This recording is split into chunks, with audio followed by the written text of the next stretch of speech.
শীতের সাদা সিমের চচ্চড়ি খেতে কিন্তু দারুণ লাগে। সবুজ সিমের চচ্চড়ি থেকেও কিন্তু সাদা সিমের চচ্চড়িটা বেশি ভালো লাগে। আজকে সিম চচ্চড়ির মধ্যে পোস্ত, রসুন, তিল এবং ধনেপাতা এই চারটের কম্বিনেশনে সিম চচ্চড়িটা করেছি। দারুণ হয়েছিল কিন্তু খেতে। প্রথম পাতে সাদা ভাত দিয়ে কিন্তু অনেকটা ভাতই খাওয়া হয়ে যায়। চলুন তাহলে ভিডিওটা দেখতে থাকি কি করে বানালাম।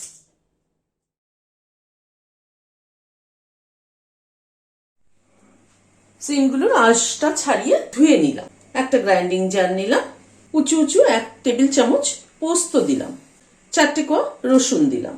1 টেবিল চামচ তিল দিলাম। একটা কাঁচা লঙ্কা ভেঙে দিয়ে দিলাম। 1 মুঠো ধনেপাতা ছিঁড়ে দিয়ে দিলাম। 1 চামচ দই দিলাম। অল্প একটু জল দিয়ে এটার একটা পেস্ট তৈরি করে নিচ্ছি।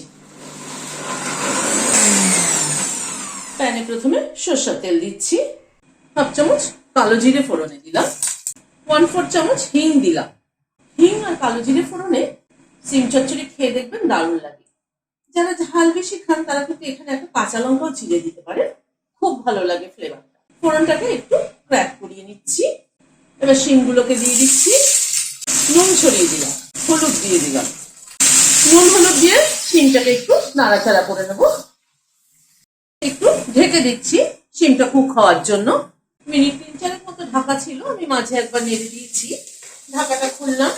সিমটাকে আরেকটু ভাজা ভাজা করে নেব। আর প্রায় মিনিট 2 মতো সিমটাকে একটু নাড়াচাড়া করে নিলাম। এবার মশলাটা দিয়ে দিচ্ছি। এবার মশলাটাকে দিয়ে সিমটাকে একটু কষিয়ে নেব। গ্যাসের ফ্লেমটাকে মিডিয়ামে রেখে ধীরে ধীরে সিমটার সাথে মশলাটাকে কষিয়ে নেব। প্রথম পাতে সাদা ভাত দিয়ে কিন্তু এই সিম চচ্চড়িটা খেতে দারুণ লাগে। এই সিম চচ্চড়িটা এই সাদা সিমেই কিন্তু ভালো হয়, ওই সবুজ সিমগুলোতে কিন্তু অতটা ভালো হয় না।